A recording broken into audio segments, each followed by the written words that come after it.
I've lately been critical of AOC and the squad, and I've been getting a lot of pushback for that. The comfy Dems also don't like it when you pick on Barack Obama. What I keep arguing on Facebook is that you have to tell the truth, no matter how painful it may be. Glenn Greenwald has been doing that a lot lately, even though it means he had to resign from his position at The Intercept. Because of that, he's now hanging out on Substack. Matt Taibbi is on there also, which is interesting because it means that some of the people that are most known for telling the truth are being pushed away from mainstream media outlets. Both The Intercept and Rolling Stone were very pro-Biden in the months leading up to the last election. So without further ado, a long-forgotten CIA document from WikiLeaks sheds critical light on today's U.S. politics and wars. The agency knew that their best asset for selling their wars was Barack Obama, the same reason so many in the security state were eager to get rid of Donald Trump. The first time I ever wrote about WikiLeaks was back in early 2010 when the group was still largely unknown. What prompted my attention was a small article in the New York Times which began this way. To the list of the enemies threatening the security of the United States, the Pentagon has added WikiLeaks.org, a tiny online source of information and documents that governments and corporations around the world would prefer to keep secret. The New York Times explained that the Pentagon had prepared a secret 2008 plan in which they plotted how to destroy WikiLeaks, including by purposely leaking to it false documents with the hope that the group would publish the fakes and forever obliterate their credibility.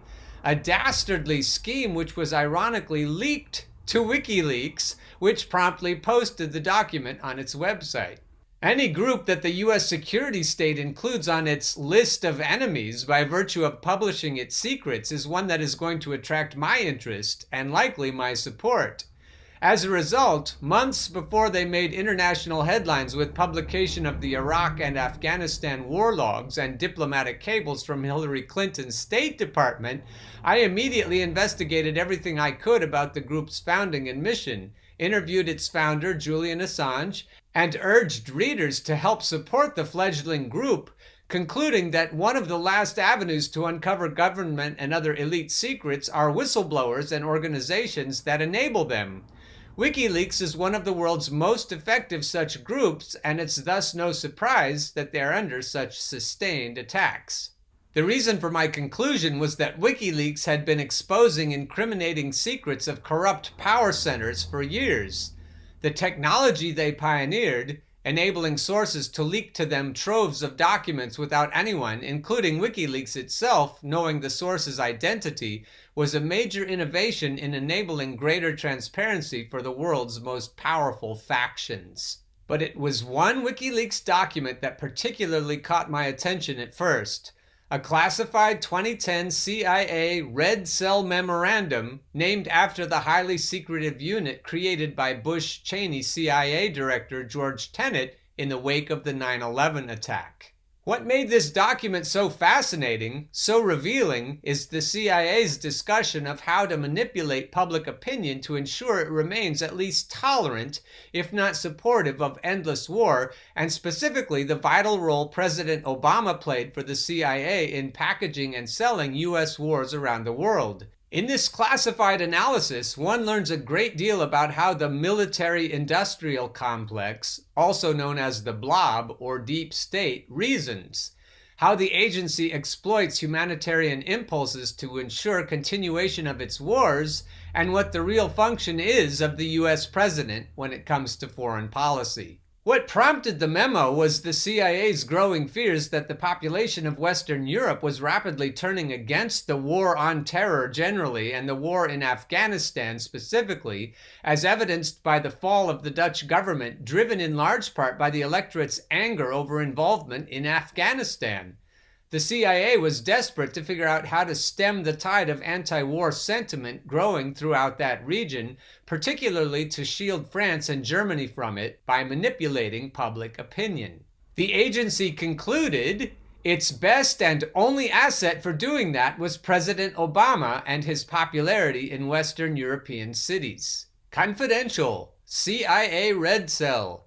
This memo was prepared by the CIA Red Cell, which has been charged by the Director of Intelligence with taking a pronounced, out-of-the-box approach that will provoke thought and offer an alternative viewpoint on the full range of analytic issues. Afghanistan. Sustaining West European support for the NATO-led mission, why counting on apathy might not be enough. The fall of the Dutch government over its troop commitment to Afghanistan demonstrates the fragility of European support for the NATO-led ISAF mission. Some NATO states, notably France and Germany, have counted on public apathy about Afghanistan to increase their contributions to the mission, but indifference might turn into active hostility if spring and summer fighting results in an upsurge in military or Afghan civilian casualties, and if a Dutch-style debate spills over into other states contributing troops. The Red Cell invited a CIA expert on strategic communication and analysts following public opinion at the State Department's Bureau of Intelligence and Research, INR, to consider information approaches that might better link the Afghan mission to the priorities of French, German, and other Western European publics. Ooh, it sounds so shady and legitimate all at the same time. Classified CIA document published by WikiLeaks on March 26, 2010. The premise of the CIA memo was that the populations of NATO countries participating in the war in Afghanistan did not support that war. What those allied governments and the CIA relied upon, as the above headline notes, was what the agency called public apathy, meaning that the war's low public salience has allowed French and German leaders to disregard popular opposition and steadily increase their troop contributions to the International Security Assistance Force. The premise of the CIA memo was that the populations of NATO countries participating in the war in Afghanistan did not support that war. What those allied governments and the CIA relied upon, as the above headline notes, was what the agency called public apathy, meaning that the war's low public salience has allowed French and German leaders to disregard popular opposition and steadily increase their troop contributions to the International Security Assistance Force, ISAF. I want to break in here and note that generally speaking, our inattention is what the state relies on most of all. Not only do they manufacture our consent, they manufacture our apathy. Back to Glenn. In other words, as long as the public stayed sufficiently inattentive, their democratically elected leaders were free to ignore their wishes and stay fighting in a war that the citizens of that country opposed. It's just what they do to us. But what concerned the CIA most was that simmering dislike for the war in Western Europe would turn into active, concentrated opposition, as had just happened in Holland, forcing the worst of all outcomes, that the governments fighting with the US in Afghanistan for close to a decade would actually have to honor the beliefs of their citizens that the war was not worth it and pull out, leaving the US to shoulder the burden alone. From the INF, but casualties could precipitate backlash. If some forecasts of a bloody summer in Afghanistan come to pass, passive French and German dislike of their troop presence could turn into active and politically potent hostility. That's what the deep state does not want from us, politically potent hostility. Which just goes to show you that our open hostility, as demonstrated in marches and riots, are very potent. If domestic politics forces the Dutch to depart, politicians elsewhere might cite a precedent for listening to the voters. Damn! We don't want to listen to the voters. We don't want anyone else to listen to the voters. What might happen in the world if we started to listen to voters? OMG! Back to Glenn. Whatever happens, the one thing the CIA cannot tolerate is having the leaders of allied countries listening to the voters. That's why the CIA has long preferred its partner countries be ruled by tyrannies. No need to accommodate bothersome public opinion. But even in Western democracies, as long as the population remains sufficiently inattentive, the CIA reasoned, then their anti-war sentiments could be safely ignored. The problem in 2010 was that there was an increasing awareness in Western Europe of how anathema the war in Afghanistan was to their values, how wasteful were the resources expended, and how little any of it had to do with the quality of their own lives.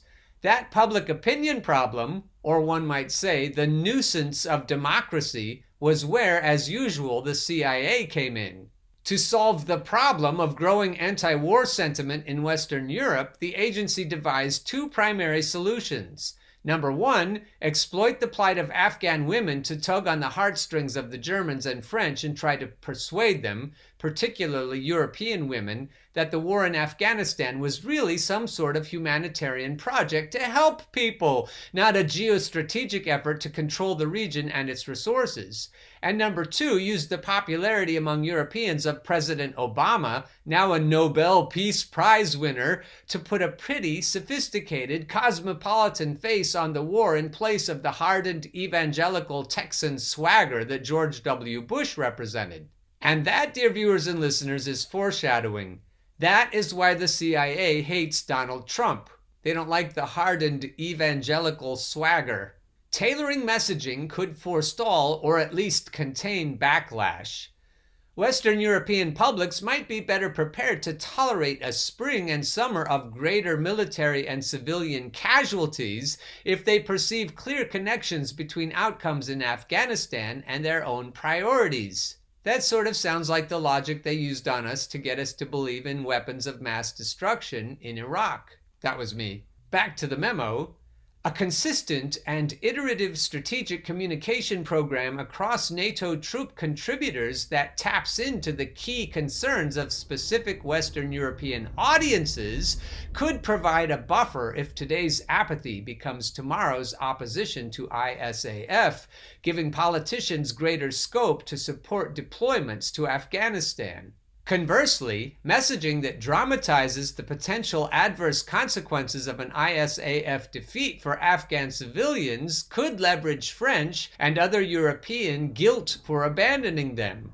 The prospect of the Taliban rolling back hard-won progress on girls' education could provoke French indignation, become a rallying point for France's largely secular public, and give voters a reason to support a good and necessary cause despite casualties.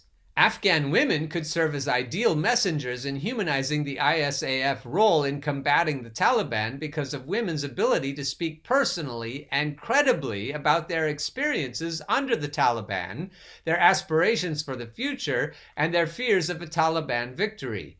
Outreach initiatives that create media opportunities for Afghan women to share their stories with French, German, and other European women could help to overcome pervasive skepticism among women in Western Europe toward the ISAF mission.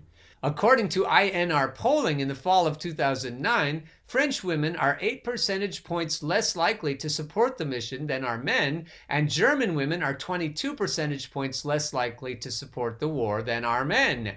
Media events that feature testimonials by Afghan women would probably be most effective if broadcast on programs that have large and disproportionately female audiences. I wonder if they think that way about our public. I wonder if they tell media in our country what to say to affect our thinking.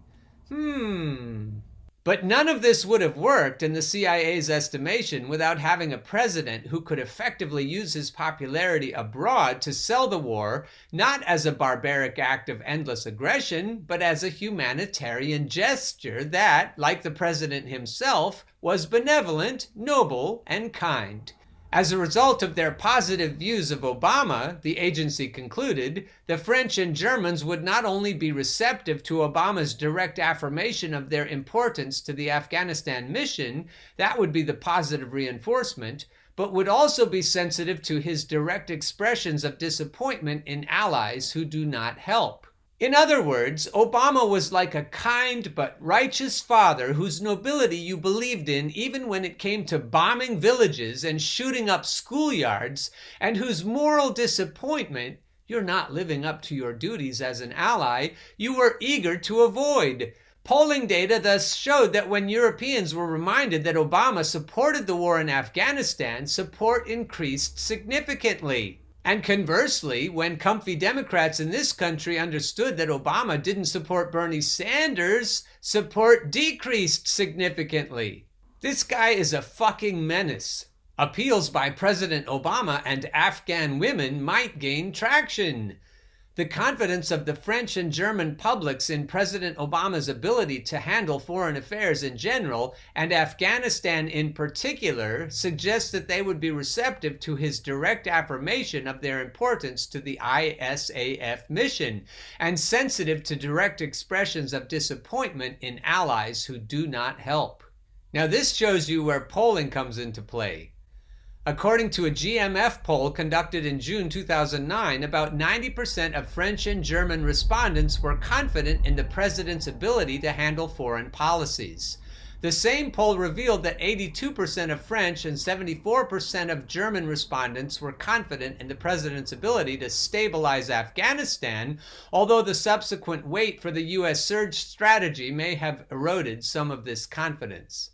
And a footnote, European hand-wringing about the president's lack of attendance at a European Union summit and commentary that his absence showed that Europe counted for less suggests that worry about European standing with Washington might provide at least some leverage for sustaining contributions to ISAF.